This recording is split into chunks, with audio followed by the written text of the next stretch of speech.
Welcome to Rose-Hulman Institute of Technology in Terre Haute, Indiana. I'll be guiding you to today's Football Friday, and we want to talk to you a little bit about what we do defensively, where we let our own players call the defense. I signal in, hey, you guys call it, and they make me right, and I get the credit for making the right call. Let's go to the film.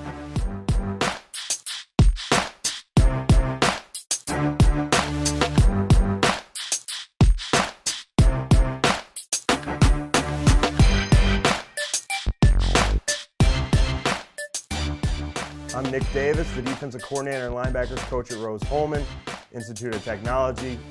We made the playoffs for the first time in school history this season and had a remarkable year on defense. On the screen's my contact information. If you have any questions, give me a call, shoot me an email, send me a text, whatever is easy for you, it's easy for us. So we played our best in the 9th game of the season, where we strung off 15 efficient plays in a row. An efficient play for us is on first down, we're allowing the offense to only gain 3 yards or less. On second down, we're allowing less than half to gain that first down on the next down. And then on third and fourth down, just simply getting off the field. 60% is a winning grade for us. In this game we're getting ready to see, we scored a 69% efficiency on every single play throughout the whole game. And in the first 3 quarters when our starters were in, we were actually at a 73% efficiency. Now our math kids here, they're all engineers, math, science nerds, all over 30 ACTs, really brilliant kids that they buy into the percentage of the efficiency. So they know, okay, it's 1st and 10, I can give up 3 yards here instead of making sure it's an incomplete pass on first down. So our kids really buy into that. Because our kids are really smart and they bought into what we want to do, nationally last year, we had a tremendous season. Our defensive backs, we say, hey, just worry about the pass game. We were 7th in the nation in lowest pass completion percentage, and that's our biggest philosophy is we want to stop no-huddle RPO offenses. We want to force those guys to throw long passes. Because of that, we allow our box players, linebackers and D-line, to wreak havoc on the offenses. And our stats kind of show whether it was turnovers or takeaways or tackles for loss or sacks, our box players were very confident that they could get after the quarterback or the running backs because the defensive backs were stopping the pass, and they were dedicated to stopping the run. And if it turned into a drop back pass, we all kind of played together to help stop that. So here we go, let's go to the film. On the first 3 possessions, we forced 2 punts and had a takeaway. So we're now 21-0 into the game, and this is the 4th drive. And Bluffton's driving quite a bit. Bluffton's a no-huddle offense. They go fast. They have this guy right here. He's a super back, so he lines up as a tight end. He lines up as a wing, an extended receiver. They'll go empty because their tailback's a great athlete. They are crazy to think about defending as a defensive coordinator. So going into this game, we came up with a concept where we would let our defensive players call the defensive call based on the formation. So our linebackers got the signal and they knew, all right, this is 2x2 extended. Let's get in our 3-3 stack. We're going to bring 1 linebacker, and they had the choice to bring whatever linebacker they want based off of tendencies, formations, place on the field. Our defensive backs now knew what coverage to play based on what formation they were in as well. So simple. I signaled in literally you guys call it, make me right, make me look really good, all right? And I'm gonna teach you what you need to call. So we go over that during the week based on formations and tendencies, spots on the field. So they knew 2x2 extended, that they were a heavy RPO, quick game pass team, maybe some drop back here. So we wanted to get in our stack, we want to bring 1 linebacker. We're playing a match concept with our defensive backs here on our coverage. We're locked down on the outside, we're outside leverage man on number 2, and we got a post player. If it turns into a drop back pass, we got 3 guys with vision on the quarterback, our post player, and then 2 underneath linebackers. One of these linebackers is gonna be a rusher. You gotta figure out who's coming, all right? We're in the middle of a drive. This is an earned first down. They're reeling. Our defense is reeling. The offense is they've got the ball in great field position. Ball's at the 35. We're up 21, but I'm not feeling great as a coordinator, but we're going to stick with what we were doing. Let our guys call it because they can call it better on tendencies than what I can predicting what the offensive formation is going to be. So we bring our one stack linebacker. It's drop back pass here. And we don't cover it the best, all right? Bring in the rush. We'll go to the end zone here. So we're bringing this linebacker. Our nose is working opposite. Our linebacker here, not the best. We got our D end. He's getting full slide and the running back's on him. He thinks maybe some sort of screen, all right? So he's not giving his best rush, where if he was coming full board, maybe we'd have a little better play here. But the key to this coverage is the eyes of our linebackers here. It's drop back pass. They're getting in windows of the quarterback, all right? He's watching the quarterback, he's watching the quarterback, he's watching the quarterback. We tell our 4 rushers, get home, sack the quarterback. We don't care if you go inside. We don't care if you have contained lanes. You go get the quarterback, because when you're worried about that stuff, maybe you're playing slow and we want to play fast. If the quarterback scrambles, it's on our linebackers that are dropped in their zones to go get them, because they have no other job than get to their depth, all right? Watch the quarterback. If he scrambles, go get him. So here's a good clip of our linebacker sees the QB scrambling. He goes and gets him, all right? They gained -1 yard there. So we got a scramble. We're in a good situation. It's 2nd 11. What do we call? You call. Let your guys pick it, all right? They're going to get you in the right formation. We knew by tendency, all right, that when they had a wing that they liked power read. They liked extra bank in a split flow zone, some different stuff. We also knew by alignment that if this guy was deep, that he was potentially motion. So our box players knew we want to get in our in front. Our in front is 2-5 techniques and 2-2 eyes, interior players, all right? And then our safeties, we're playing our match defense. The only adjustment that we made here is because this guy is a wing, they are gonna what we call wobble off the wing. If he goes back door, he owns him in man, he becomes the post player. If he stays front side, he stays and owns him in man and he's the post player. Well, we have a new element to this because we get a motion. So no motion happens. He's gonna own the new number 2 over here, and these 2 guys are now in the wobble with this tight end. They're running power read shovel pass to the tight end here.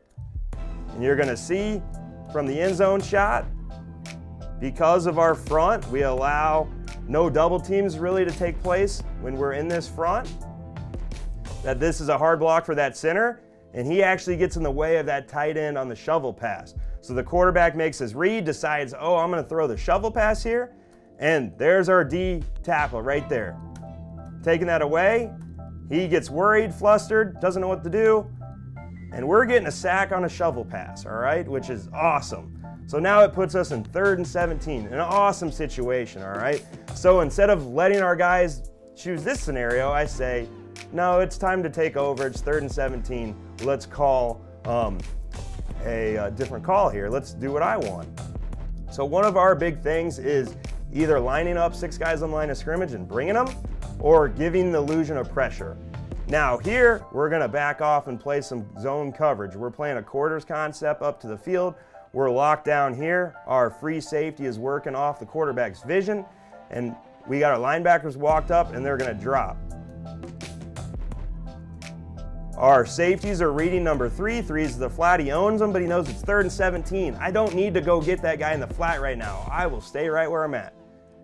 2 is vertical, so our safety now will own him, and we're getting our linebackers in those windows, all right? Because the tailback was strong, we call this 4 strong, we know that our backside linebacker is gonna work to the field as well. They get in the windows, quarterback gets flustered, and forces a bad pass. Now here as a coach, I'm thinking the next day when we watch this, why didn't I just bring this linebacker? They're gonna free release, and this linebacker in the B gap was gonna hit the quarterback. So I'm thinking about this all the time, second guessing myself, like, man, if I would have just brought all 6 and played man coverage, we would have hit this guy. But we wanted to give the illusion of it, and sometimes you guessed wrong. We gave the illusion of it. We tell our guys get home. Our linebackers and safety have vision on the quarterback, and we're able to make a nice play. All right, get off the field. And our offense gets the ball back and scores. So we're looking at now 28-0. It's the 5th series of the football game. So this is P and 10, first down of possession. What do we call? Hey, you call it, all right? We let you guys pick what you want to do, all right? We're going to tell you pregame what to do, all right? And you better be doing what we ask you to do. By alignment, our safeties know this guy's potentially motion, and he's deep in the backfield. So we're getting ready to rock and roll with our safeties on the motion. The linebackers know it's 2x2 extended. We want to get in a stack front and bring one linebacker based on the formation, maybe the tendency. So there we get the motion, we rock and roll. The quarterback feels like he doesn't have leverage, so he hands the ball off on the RPO, which is our favorite thing because we're always going to have 6 guys in the box. So here's the end zone shot. We're going to bring this linebacker right there. This is our C-gap defender. He's not worried about the jet because he knows on jet motion that we have great leverage out on the perimeter always. And we have players for that wide receiver. Don't worry about him. Do your job. You're a C-gap defender. Everyone in our defense owns one gap. So everyone gets their gap. They're owning their gap. He's our quarterback player. Sees the ball is handed off. Because everyone got in their gap and is doing their job, he benefits with a tackle right here. That run goes for 3 yards, but for us, that's an efficient play. That's what we want. We want them 2nd and 7. So now we're 2nd and 7. What are we going to call? You call it, all right? Let the guys call it. Linebackers is 3x1 extended. They want to get in our stack formation. We are playing our match defense on a 3x1 formation because the tailback is strong. We're 4 strong. Normally we'd lock up our backside linebacker that isn't on the rush on that tailback. The tailback's strong, so we're going to work him to the field. And we're locked up here, one-on-one, out here on the perimeter. So one thing that we get is a lot of teams will try to fake that bubble. Well, we know that we have good leverage on that. If they're throwing that bubble, the quarterback's just dead wrong, and he's going to go get tackled because we have great leverage and we have numbers. We try to find out what the hard deck for each team as the offensive coaches talk about it. We have all of our guys within 10 yards of the line of scrimmage here, and we all have great leverage on the player. So if we tell them that they see bubble, it's really probably fake bubble. So we have our force player, which is him, and he knows, all right, this team is a huge fake bubble team, and they're really not going to throw a bubble on us. All right, they'll throw bubble against quarters teams, but not us because we have great leverage. So as the receiver releases, I'm going to get a shot on him because it's probably going to help out my boys. These safeties and our corners know if we see any sort of bubble, it's not going to be thrown. It's going to be fake bubble. Read your guys. You own number 1, you own number 2. And then we'll watch the box here. Stack, bring one linebacker, and we tell this guy, run, get to the B gap, all right? If it's pass, get home. This guy's setting hard because he knows he's coming to the B gap. And then you recruit great athletes, like we did here, and he beats him with that tight arm over. We're able to get a sack on a plus bubble, which is their shot play. This is their answer. Hey, it's 2nd and 7. Let's take a shot. And now we're getting a sack because we got our guys in the right position. So now it's 3rd and 11. Taking it out of their hands. I'm the coordinator. Let's get us off the field. 3rd and 11. Let's bring it home. We called our out front, which is 2-3 techniques. We have 2 a stand-up 5 and a defensive end 5. We're playing our match coverage still because of the alignment, and we know we're going to rock and roll on the motion. But we're telling our 4 guys up front, hey, get home. It's 3rd and 11, get home. We rock and roll on the motion. It's drop back pass. He owns him in man coverage. He's got the tailback in man. Our linebackers dropping to get in that window to the field, and we're essentially a man concept over here. My guy goes one way, I'll take him. If he goes underneath, I'll communicate it. All right, we're playing basketball, 3-on-3 basketball. If they're doing a weave, we're gonna talk it out and communicate it. And there's our post player. So telling the guys, do whatever it takes to get home. So he's a 3 technique. I can go inside, and that was his plan for this. We give our defensive lineman plan. Hey, here's your plan, use it. If that doesn't work, have a backup plan. Our linebacker owns the tailback. He goes with the tailback in man coverage and then realize it's a scramble. We're pretty fortunate there to get his feet, all right, but that's what we train. We do drills where we're diving at the quarterback's leg, all right, swipe tackles. We work that in our tackle progression, and we're off the field, 3rd and 11. So now this is our 6th possession. We're now up 35-0. They got the ball in a pretty good situation here. What do we call? You call it. Let the guys pick it. All right. Here's a wing formation. We want to be in our in front, 2 eyes and 2 5s. We're thinking potentially inside zone, power out of this formation. We knew with this alignment that this guy's probably motioning across. Our safeties are wobbling off that wing, which we talked about earlier. When he motions across, now our field safety will take number 2, and these guys are going to wobble off that wing. So here it is. So now they're running an extra concept, and against quarters teams in our league, this team killed people with this play. They would arc, and safeties would be worried about the run. That Sam gets put in conflict, and then they pitch it out to the guy that led the nation in receiving. Awesome athlete, really good player, all right? If we didn't have a man for him, he'd kill us all day long if we were putting our guys in conflict. But because we put a guy to go guard him, they're not throwing it. So the quarterback thought he had good leverage because he's had it all season, and he pulls it when he should have handed it, made the wrong read, and we're getting sacks on RPOs on 1st down, which puts us in a good situation just because our guys knew what the plays they like to run out of that formation, and we got it to them on Tuesday during the week. So here's the end zone shot. We're getting arced. They're running inside zone. They should probably hand it off, but we're still 6 for 6 in the box. We feel really confident about it. But what helps us is he's got him. We're playing man. He's got him. He's got him. We got a C-gap player. Go get the quarterback, and we're getting a sack on 1st and 10 to start the possession, which is awesome. So now we're 2nd and 11, and they're getting empty. For our defense, kind of a pain because I always want to have 6 guys in the box to stop the run. Well, when they go empty and we're playing man coverage, that only allows us to have 5 guys.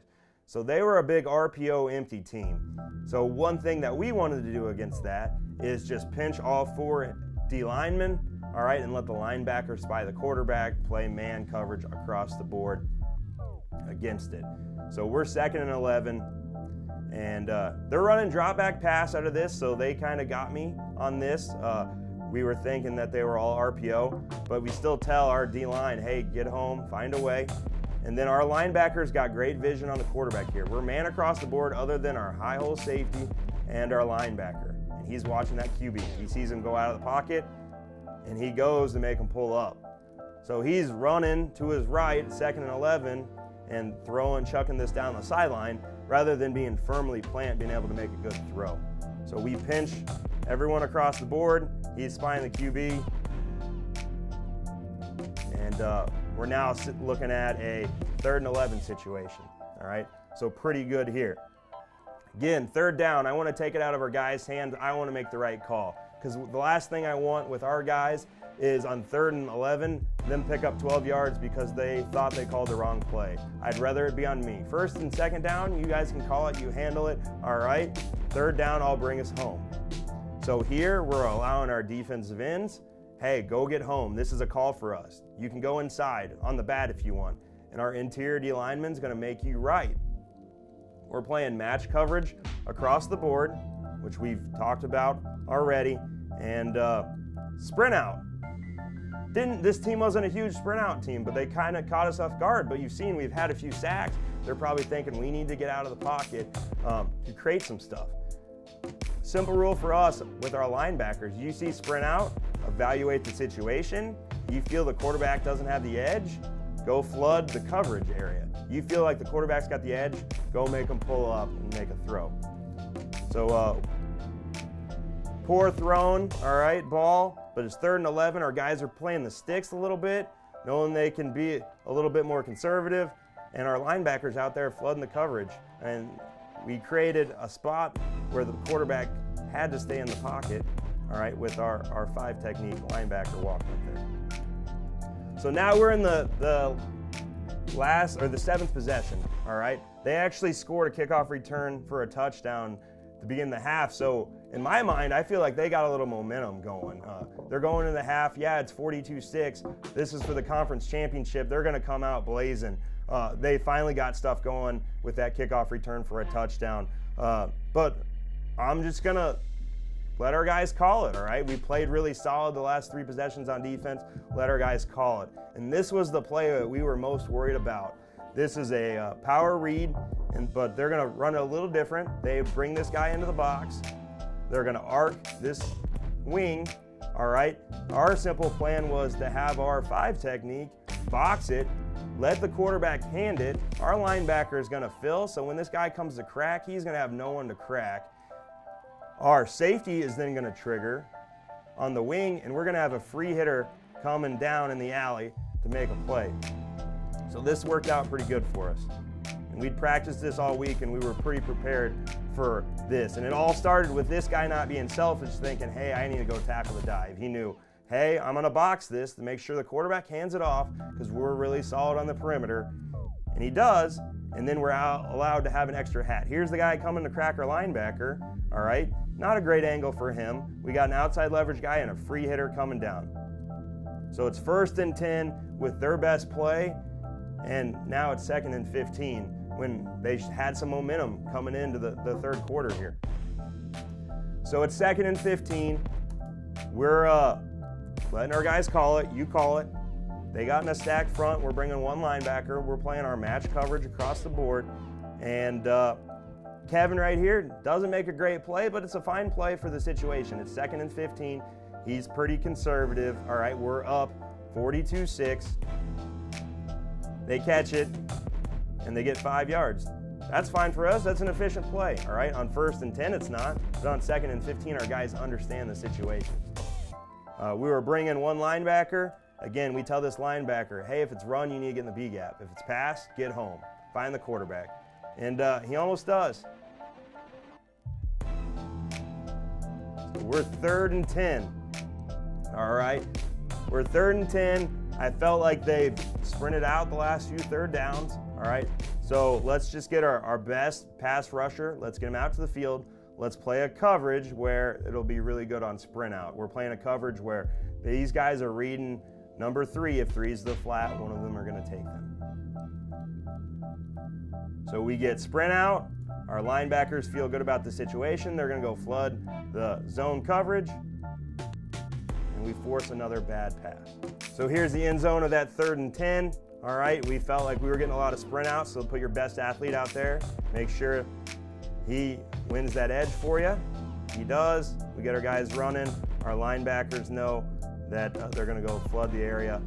And on 3rd and 10, make them throw to the flat. That's exactly what you want as a coordinator. All right, and then just have guys in position, if they catch it, to go make a tackle.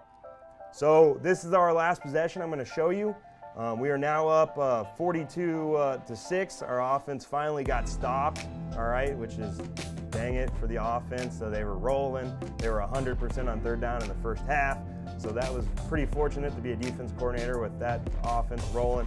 But we felt like we did their part. But this is our last series that I'll be showing you. Again, we allowed our guys to call it. This is a scenario that hasn't happened yet. They're now attached tight end. What we liked against the attached tight end for their tendencies this week was 2-3 techniques, all right, a 5 technique, and then a 6 technique on that tight end. Playing our match coverage. Teams will do this to get our corner in conflict. Our boundary corner is a really good player. They're going to motion that guy, and all we're going to do is rock and roll with our corner. So now our corner is our post player, all right, and we're going to bring our post player down to cover the new number 3 to the field. And we get screen. Some of our D linemen see it, some of them don't, which you'll see from the end zone, which is usually a problem, all right, for everyone I think out there. This guy sees the club and knows it's a screen. Where's it going? Where's it going? Where's it going? Our nose guard thinks, man, I'm going to get ready to go get a sack, all right, which a nose guard, if you're not blocked, it's a screen, all right? It's a screen. And then those guys are in that throwing window because these two identified it being a screen over there. Now, this guy over here thought he was going to get a sack, and he probably heard about it on Sunday morning when we were watching film. So we're 2nd and 10. All right, what do we call?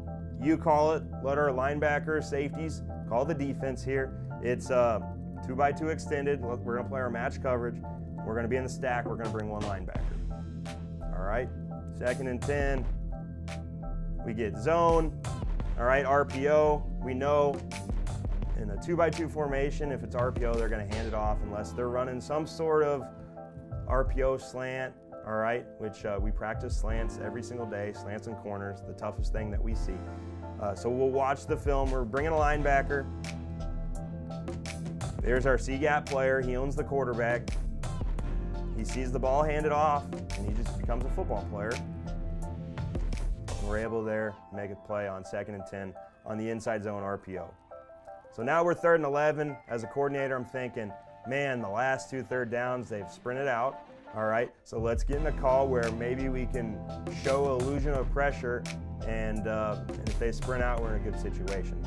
So we're playing our base defense, all right, outside of the fact that we're lined up on the line of scrimmage. Our base coverage and our linebackers, if it's drop back pass, they're going to drop into their zone. You at home might be like, wow, you don't have contained players. We don't care, all right? Because these guys have good vision on the quarterback, if he scrambles, they become our contained players if he's outside the pocket, all right?